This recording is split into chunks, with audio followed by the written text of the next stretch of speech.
warahmatullahi wabarakatuh. Alhamdulillahirabbil alamin wal 'aqibatu lil muttaqin wala udwana illa 'alal zalimin. Asyhadu an la ilaha illallah wahdahu la syarikalah wa asyhadu anna Muhammadan abduhu wa rasuluh sallallahu alaihi wasallam la nabiyya ba'dah. Puja dan puji syukur senantiasa kita aturkan kehadirat Allah tabaraka wa taala yang senantiasa memberikan nikmatnya kepada kita semua. Salawat beserta salam tidak lupa selalu kita sanjungkan buat Nabi kita tercinta Muhammad sallallahu alaihi wasallam beserta keluarga dan para sahabat beliau ridwanullah taala alaihim. Pada pagi yang berbahagia ini insyaallah saya akan menyampaikan sedikit renungan tentang salah satu surah di dalam Al-Qur'anul Karim, yaitu surah Quraisy.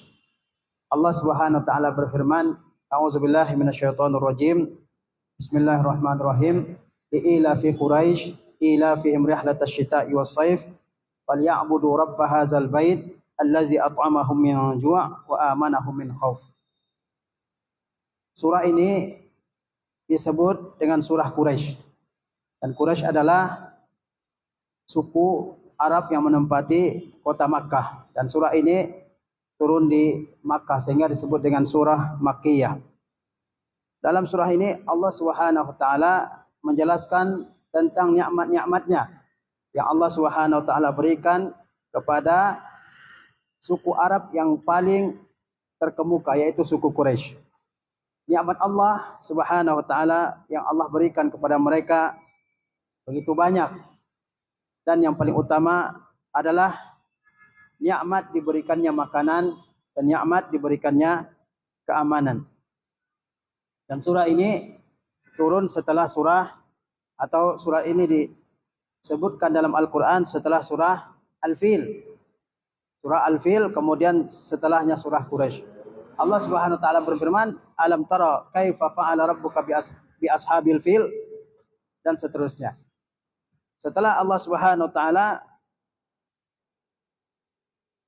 mengingatkan orang-orang Quraisy tentang suatu nikmat yang besar, yaitu diselamatkannya mereka dari tentara bergajah yang akan menyerang kota Makkah dalam surah Al-Fil. Seterusnya Allah Subhanahu wa taala mengingatkan mereka dengan nikmat keamanan dan nikmat makanan, yaitu dalam surah Al-Maun.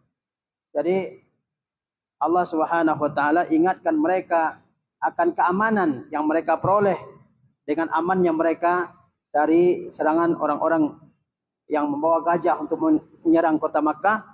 Kemudian Allah Subhanahu wa taala ingatkan mereka dengan nikmat yang lain, yaitu nikmat keamanan dan nikmat makanan. Allah Subhanahu wa taala berfirman li'ila fi Quraisy, karena kebiasaan orang-orang Quraisy. Allah menjelaskan dalam ayat ini bahwa orang-orang Quraisy memiliki suatu kebiasaan, dan Quraisy adalah kabilah Kinaniyah yang berasal dari keturunan Fihr bin Malik bin Nadar bin Kinanah. Dia berasal dari keturunan Kinanah. Kabilah Quraisy, kabilah yang menempati kota Makkah, adalah kabilah yang berasal dari keturunan Kinanah. Sebagaimana Rasulullah sallallahu alaihi wasallam bersabda, "Innallaha astafa Kinanata min waladi Ismail." Sesungguhnya Allah Subhanahu wa taala telah memilih Kinanah dari keturunan Nabi Ismail. Wastafa Quraisyan min Kinanah. Lalu Allah memilih suku Quraisy dari keturunan Kinanah. Wastafa min Quraisyin Bani Hashim. Dan Allah memilih Bani Hashim dari kabilah Quraisy. Wastafani min Bani Hashim. Dan Allah memilihku dari Bani Hashim. Jadi kabilah Quraisy yang namanya disebutkan oleh Allah Subhanahu wa taala dalam surah ini, li'ila fi Quraisy, kabilah Quraisy berasal dari keturunan Kinanah, dan merupakan sukunya Rasulullah sallallahu alaihi wasallam. Orang-orang Quraisy adalah orang-orang Arab yang terdepan, yang terkemuka, yang terpandang, yang dimuliakan oleh semua suku Arab, baik dari segi keagamaan, baik dari segi sosial, baik dari segi politik, mereka adalah orang-orang yang terdepan. Dari segi keagamaan, mereka orang-orang yang melayani orang-orang yang berhaji ke Makkah. Dari segi politik, mereka adalah pemimpinnya bangsa Arab. Mereka ya dimuliakan oleh suku Arab semuanya. Oleh karena itu Allah Subhanahu wa taala ingatkan orang-orang Quraisy dengan semua nikmat yang Allah Subhanahu wa taala telah berikan kepada mereka.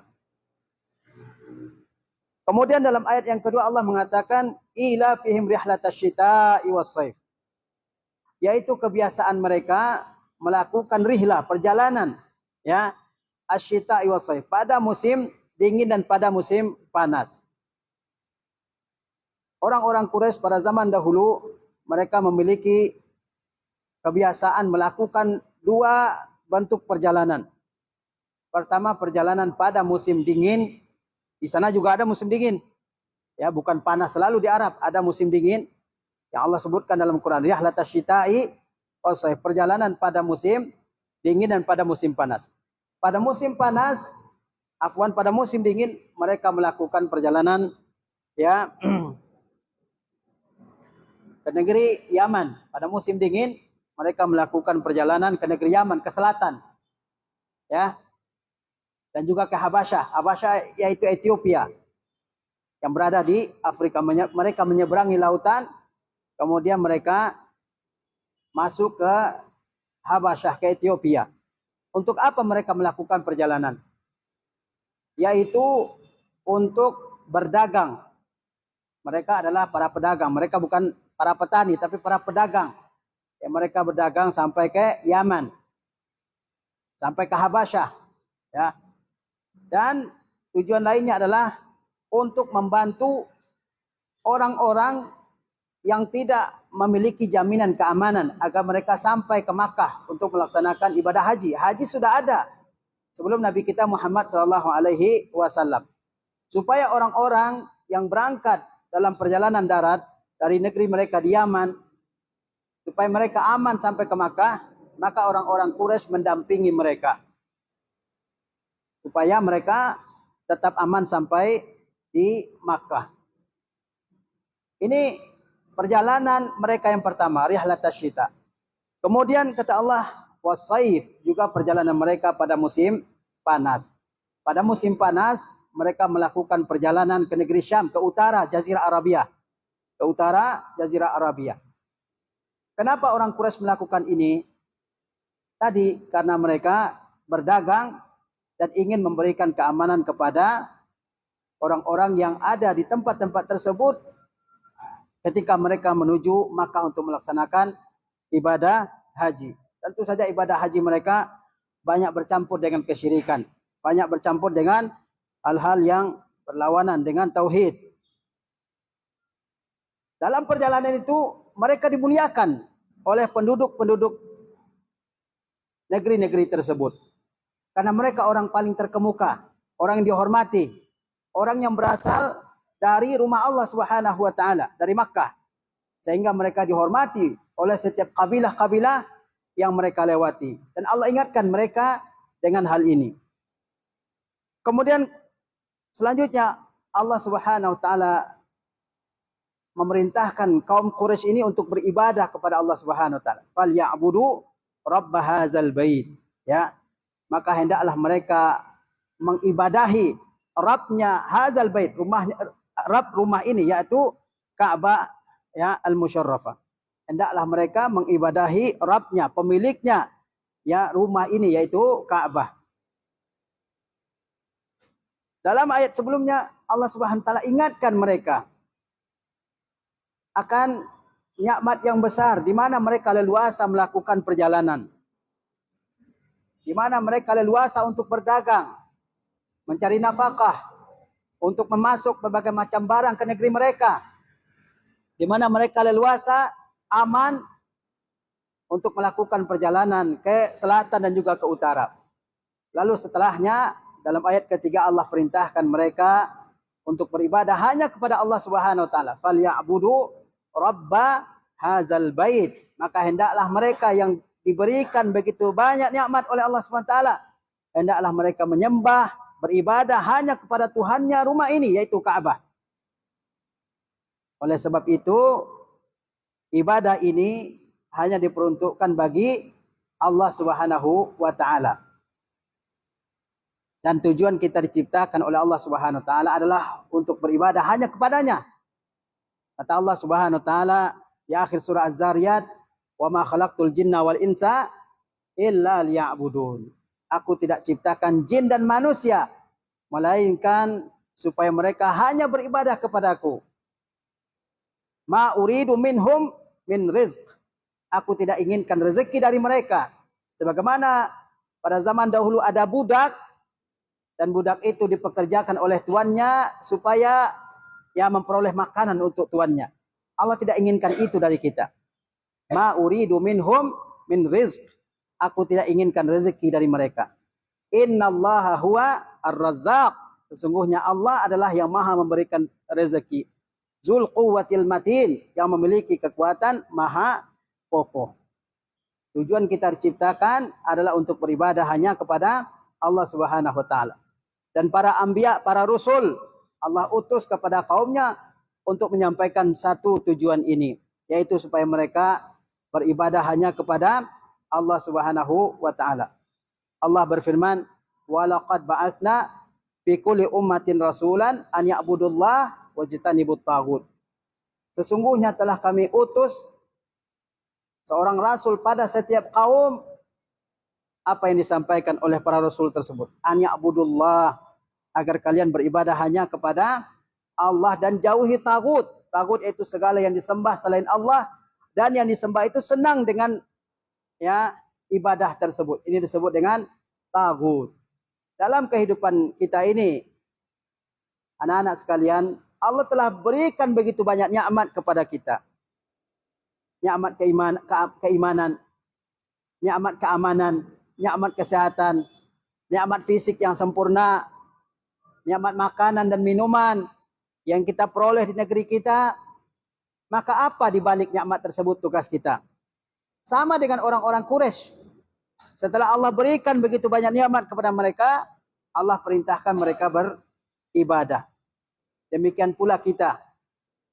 Allah berikan begitu banyak nikmat kepada kita yang tidak terhitung dan tidak terhingga oleh kita, supaya kita beribadah hanya kepada Allah Subhanahu wa taala.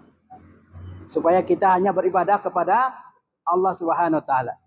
Dan itulah yang selalu kita baca dalam setiap rakaat salat. Iyyaka na'budu wa iyyaka nasta'in. Hanya kepada Engkau, wahai Allah, kami beribadah, dan hanya kepada Engkau kami memohon pertolongan. Inilah tujuan kehidupan kita di dunia ini. Kita diciptakan di dunia ini bukan tanpa tujuan yang jelas. Bukan untuk makan, minum, untuk bersenang-senang saja. Tapi tujuan kita ada di muka dunia ini adalah untuk beribadah hanya kepada Allah Subhanahu wa taala. Hanya beribadah kepada Allah Subhanahu wa taala. Ini tujuan yang jelas. Orang-orang kufar, mereka melakukan segala macam dosa, maksiat, kejahatan, karena tidak ada tujuan yang jelas dari kehidupannya. Kalau kita tanya, apa tujuan dari kehidupanmu? Enggak tahu dia. Enggak jelas apa tujuannya. Tapi kalau kita kaum muslimin ditanya, ma ghayatuka fil hayah? Apa tujuanmu dalam kehidupan ini? Maka semuanya akan menjawab, kami diciptakan oleh Allah Subhanahu wa taala adalah untuk beribadah kepada Allah Subhanahu wa taala sepanjang kehidupan kita ini. Sepanjang kehidupan kita ini, itu adalah waktu beribadah kepada Allah Subhanahu wa taala. Kalau sudah mati, enggak ada lagi waktu untuk beribadah kepada Allah Subhanahu wa taala. Kata Allah Subhanahu wa taala, wa'bud rabbaka hatta ya'tiyakal yaqin. Beribadahlah kamu, wahai Muhammad, kepada Tuhanmu hingga datang al-yaqin, yaitu al-maut, kematian. Kalau sudah mati, tidak ada lagi kesempatan beribadah. Dalam ayat yang mulia ini, atau dalam surah yang mulia ini, Allah juga sama mengingatkan orang-orang Quraisy dengan nikmat yang Allah berikan kepada mereka. Kemudian juga Allah Subhanahu wa taala perintahkan mereka untuk beribadah hanya kepadanya saja. Dalam ayat yang keempat, kembali Allah ingatkan orang-orang Quraisy dengan nikmat yang begitu besar artinya bagi mereka, yaitu nikmat makanan dan juga nikmat keamanan. Dua nikmat yang paling besar dari sekian nikmat Allah Subhanahu wa taala. Kata Allah Subhanahu wa taala, "Falyabudu rabb hadzal bait." Maka hendaklah mereka mengibadahi Rabbnya rumah ini, Ka'bah. Allazi at'amahum min ju', yang telah memberi mereka makan saat mereka kelaparan. Wa amanahum min khauf, dan memberikan mereka keamanan saat mereka ketakutan. Di sini Allah sebutkan dua nikmat yang besar. Nikmat ya diberikan makanan saat kelaparan dan juga diberikan rasa aman di saat ketakutan. Siapa yang tidak membutuhkan makanan dalam kehidupan ini? Supaya kita bisa tetap hidup, kita harus makan. Dan Makkah adalah negeri yang kering. Tidak ada yang bisa ditanam di situ. Tapi Allah Subhanahu wa taala jadikan penduduknya memiliki makanan yang berlimpah. Dengan dipasoknya berbagai macam makanan dari berbagai tempat ke Makkah. Ini nikmat Allah Subhanahu wa taala untuk mereka. Dan kenapa mereka mendapatkan makanan yang didatangkan dari berbagai negeri? Di antara sebabnya adalah karena doanya Nabi Ibrahim alaihissalam. Kata Nabi Ibrahim berdoa kepada Allah, "Wa iz qala Ibrahimu rabbi ij'al hadza baladan amina." Ya Allah, jadikan negeri ini sebagai negeri yang aman. Warzuq ahlahu minas samarati man amana minhum billahi wal yaumil akhir. Dan beri mereka rezeki dari berbagai macam buah-buahan yang beriman di antara mereka kepada Allah dan kepada hari akhir. Negerinya kering. Tidak ada lahan pertanian. Negeri yang penuh dengan batu-batu yang keras. Tapi segala macam makanan datang ke situ. Siapa yang mendatangkan? Allah Subhanahu wa taala. Dengan sebab apa? Dengan doanya Nabi Ibrahim alaihissalam. Apa doanya Nabi Ibrahim?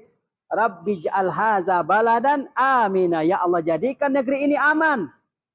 Orang-orang di luar Makkah saling tikam menikam, saling bunuh-membunuh, saling serang menyerang. Sementara yang masuk Makkah aman. Enggak diganggu sama sekali. Kehormatannya, darahnya, hartanya. Doa Nabi Ibrahim yang lain. Warzuq ahlahu minas samarat. Berikan penghuni Makkah ini berbagai macam buah-buahan.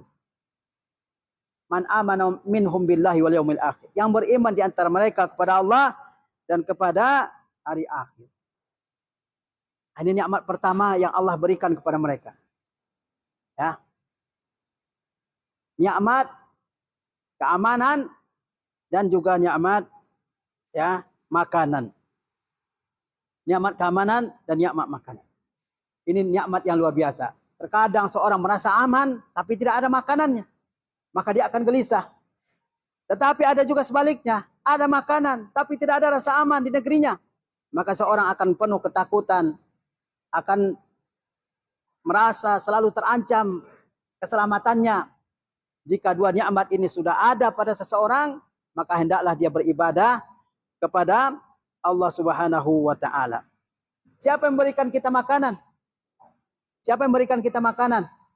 Dari kita dalam perut ibu kita sampai habis umur kita di dunia ini. Siapa yang memberikan kita makanan? Allah Subhanahu wa taala. Tiap hari kita makan 2 kali, 3 kali. Siapa yang menyediakan semua itu? Allah Subhanahu wa taala. Maka Nabi Ibrahim beliau berkata, "Allazi khalaqani fahuwa yahdin." Allah lah yang telah menciptakanku dan memberi petunjuk kepadaku. Wallazi huwa yut'imuni wa yasqin. Dan dialah yang memberikan makan kepadaku dan memberikan minum. Allah Subhanahu wa taala. Allah yang memberikan kita makanan dan Allah yang memberikan kita minuman. Adapun orang tua kita itu hanya wasilah untuk dapat rezeki makanan dan minuman. Oleh sebab itu kita wajib bersyukur kepada Allah Subhanahu wa taala yang telah memberikan kepada kita makanan dan minuman ini. Allah Subhanahu wa taala berfirman dalam surah Al-Baqarah, kata Allah, ya ayyuhallazina amanu kulu min thayyibati ma razaqnakum. Wahai orang-orang yang beriman, makanlah, boleh makan. Min thayyibat, dari yang baik-baik, yang halal, yang telah kami berikan kepada kamu sebagai rezeki. Tapi ada kewajiban setelah kita memakan rezeki Allah Subhanahu wa taala. Kata Allah, washkuru lillah, bersyukurlah kalian kepada Allah Subhanahu wa taala. In kuntum iyyahu ta'budun. Jika kalian benar-benar mengatakan kami beribadah hanya kepada Allah, Allah bolehkan kita makan, Allah bolehkan kita minum. Tapi ingat, ada tugas kita selanjutnya, yaitu bersyukur kepada Allah Subhanahu wa taala. Ya ayyuhallazina amanu kulu min thayyibati ma razaqnakum. Wahai orang-orang yang beriman, makanlah makanan yang baik-baik yang telah kami berikan sebagai rezeki bagi kalian. Washkuru lillah, dan bersyukurlah kalian kepada Allah Subhanahu wa taala. Dan di antara bentuk bersyukur kepada Allah Subhanahu wa taala adalah mempergunakan nikmat tersebut untuk beribadah kepada Allah Subhanahu wa taala. Mempergunakan segala nikmat Allah untuk beribadah hanya kepada Allah Subhanahu wa taala. Maka nikmat apa saja yang kita peroleh dalam kehidupan kita ini, tujuannya bukan untuk dinikmati begitu saja, tapi dipergunakan untuk beribadah hanya kepada Allah Subhanahu wa taala. Ingat, nikmat yang Allah berikan kepada kita bukan gratis. Bukan sesuatu yang free, bukan. Tapi ada tujuan di balik itu, supaya kita pergunakan untuk beribadah kepada Allah Subhanahu wa taala. Nikmat makanan, kita makan. Dan setelahnya ada energi, dan energi tersebut untuk beribadah kepada Allah Subhanahu wa taala. Nikmat keamanan Allah berikan supaya kita pergunakan untuk beribadah kepada Allah Subhanahu wa taala. Dan nikmat yang tidak disyukuri oleh manusia, maka ada ganjarannya, ada akibatnya, yaitu Allah kembali ambil nikmat tersebut. Wa iz ta'azzana rabbukum la in syakartum la azidannakum wa la in kafartum inna azabi lasyadid. Ingatlah tatkala Tuhan kalian memberitahukan, kalau kalian bersyukur, kata Allah, aku akan tambahkan nikmatku atas kalian. Tapi kalau kalian kufur, sesungguhnya azabku sangatlah pedih. Sesungguhnya azabku, kata Allah, sangat pedih. Ini beberapa hal yang bisa kita pahami dari surah Quraisy. Allah berikan nikmat yang besar kepada orang-orang Quraisy, di antaranya kebebasan mereka untuk melakukan perjalanan pada musim panas dan musim dingin. Kemudian Allah berikan juga mereka nikmat makanan dan nikmat keamanan, supaya mereka beribadah hanya kepada Allah Subhanahu wa taala. Demikian pula kita dalam kehidupan kita ini, semua nikmat yang Allah berikan kepada kita, supaya kita bisa pergunakan semuanya dalam beribadah kepada Allah Subhanahu wa taala. Masa muda, pergunakan untuk beribadah kepada Allah Subhanahu wa taala. Masa sehat, pergunakan untuk beribadah kepada Allah Subhanahu wa taala. Masa kuat, pergunakan untuk beribadah kepada Allah Subhanahu wa taala. Dan semua nikmat Allah Subhanahu wa taala lainnya, pergunakan untuk beribadah sebaik-baiknya. Jangan lupa dengan tujuan kita ini. Selalu ingat dengan tujuan ini, bahwa kita diciptakan untuk beribadah kepada Allah Subhanahu wa taala. Demikian, assalamualaikum warahmatullahi wabarakatuh.